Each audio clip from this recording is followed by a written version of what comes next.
উপত্যকাৰ পাছত এইবাৰ বৰাকত বৃহৎ ট্ৰেডিং কেলেংকাৰী 16 কোটি টকাৰ ট্ৰেডিং কেলেংকাৰীৰ মাষ্টাৰ মাইণ্ড দীপাঞ্জন নাথক গ্ৰেপ্তাৰ হাইলাকান্দি আৰক্ষীৰ হাইলাকান্দিৰ কলেজ ৰোডৰ পৰা যুৱকজনক গ্ৰেপ্তাৰ কৰা হৈছে ব্ৰেকিং নিউজ বৰাকত বৃহৎ ট্ৰেডিং কেলেংকাৰী ব্ৰহ্মপুত্ৰ উপত্যকাৰ পিছত এইবাৰ বৰাকত বৃহৎ ট্ৰেডিং কেলেংকাৰী 16 কোটি টকাৰ ট্ৰেডিং কেলেংকাৰীৰ মাষ্টাৰ মাইণ্ড দীপাঞ্জন নাথক গ্ৰেপ্তাৰ কৰিছে আৰক্ষীয়ে এই মুহূৰ্তৰ ডাঙৰ খবৰ 1 লাখ টকাৰ বিনিময়ত মাহত 1.8 লাখ টকা প্ৰদানৰ দেখুৱাইছিল লোক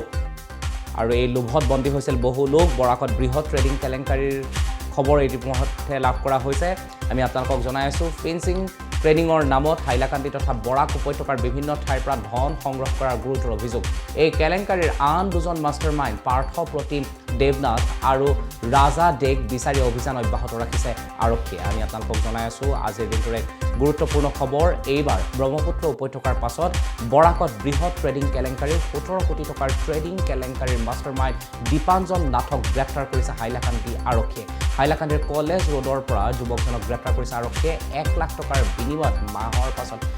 1,80,000 টকা প্ৰদানৰ লোভ দেখুৱাইছিল আৰু তাৰ পিছতে হাইলাকান্দিৰ পৰা প্ৰায় 200 যুৱকৰ পৰা সংগ্ৰহ কৰিছিল 16 কোটি টকা ফেন্সিং ট্ৰেডিং নামৰ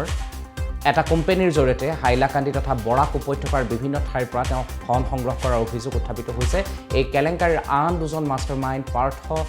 প্ৰতিম দেৱনাথ আৰু ৰাজা ডেক বিচাৰি অভিযান অব্যাহত ৰাখিছে আৰক্ষীয়ে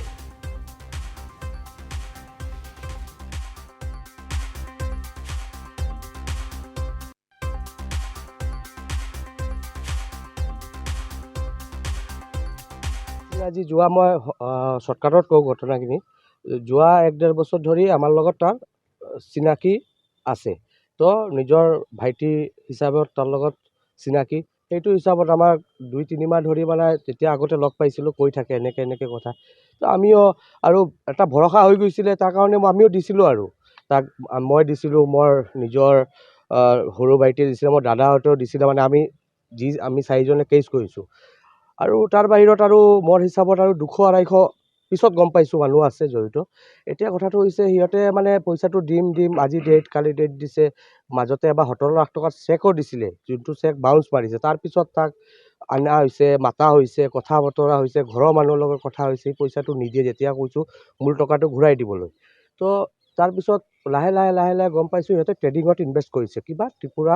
পাৰ্থ নাথ বুলি এটা ল'ৰা তাৰ আণ্ডাৰত সি ট্ৰেডিঙত জড়িত কৰিছে আৰু সি হাইলাকান্দি কালেকশ্যনটো কৰিছে হাইলাকান্দিত যিমান যুৱক আছে কমচে কম 250-300 মান যুৱক আছে সিহঁতৰ কালেকশ্যন কৰিছে আজিৰ ডেটত কি হৈছে এতিয়া এটা পৰ্যায়ত গুচি গৈছে যোনটো পৰ্যায়ত মানে হয়তো 200-250 মানুহৰ মাজত 50টামান মানুহ মানে এষ্টাব্লিছ আছে উঠিব পাৰিব বাকী 200 মান মানুহ বেন কৰি দিছে সি হাইলাকান্দি য়ং যুৱকক পূৰা হেৰি কৰিছে তাৰপিছত কালি আহি পেলাই আইনৰ সাহায্য ল'লোঁ কেছ দিলোঁ যিখিনি আমাৰ তাত ডকুমেণ্ট আছিলে আমি জনালোঁ আইনক দিছোঁ এতিয়া আমাৰ এটাই ৰিকুৱেষ্ট আমাৰ মাননীয় মুখ্যমন্ত্ৰী আৰু আমাৰ মহামহিম আদালতে যি ডিচিশ্যন ল'ব তেখেতে কিমান টকা কালেকশ্যন কৰিছে বুলি ভাবে আমাৰ নিজা মানুহৰ 35 লাখ আৰু গোটেইখিনি গম পাওঁতে 16-17 কোটি মান হ'ব বৰাকৰ নহয় অকল হাইলাকান্দিৰ কথা মই কৈছোঁ বৰাকৰ কথা মই ক'ব নাযাওঁ মই ইমান ফিগাৰটো নাজানো কিন্তু হাইলাকান্দিত 16-17 কোটি হ'ব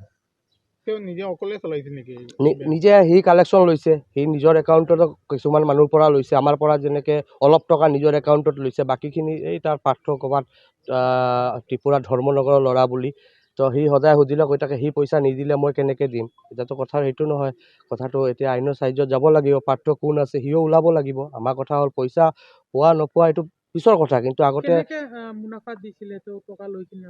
দিছিলে মানে লাখত 8,000-6,000কে মাহত দিছিলে আগতে 2-3 মাহ মান পাইছিলোঁ তাৰপিছত আৰু কথা নাই আৰু তাৰপিছত 2 মাহত এবাৰ দিছে মানে তাৰপিছত সকলো পইচাখিনি ঘূৰাই দিয়ে আৰু পইচাখিনি নালাগে তেতিয়া তাৰপিছত গম পালোঁ সি ক'লে ট্ৰেডিঙত সোমাইছে তাৰপিছতে এইটো 2 বছৰমান হ'ব আমি 1 বছৰ ধৰি সোমাই আছোঁ 1-1.5 বছৰ ধৰি আমি আছোঁ এতিয়াতো গোটেইখিনি ইমান হেৰি নাই কিন্তু এনেকৈ হ'লেতো বহুত যুৱকৰ কিন্তু ভৱিষ্যত ধ্বংস হৈ যাব গৈছে অলৰেডি আৰু হোৱাটো কি আছে মানুহবিলাক ৰিকভাৰী হৈ পেলাই উঠা টান আছে এতিয়া আৰু আমিতো আইনৰ সাহায্য লৈছোঁ আমি আমাৰ মাননীয় মুখ্যমন্ত্ৰীক মানে ৰিকুৱেষ্ট কৰিছোঁ যাতে এইটো ভালকৈ তদন্ত হয় সেইখিনি আৰু এই ত্ৰিপুৰাৰ যোনটো ল'ৰাটো আছে তাকো মাতি আনি পেলাই যি কৰিব লাগে মানে আইনৰ ক্ষেত্ৰত সি কৰে আৰু মহামহিম আদালতে ন্যায় বিচাৰ দিব সেইটোৱে বিচাৰোঁ আৰু ঘটনা আছিলে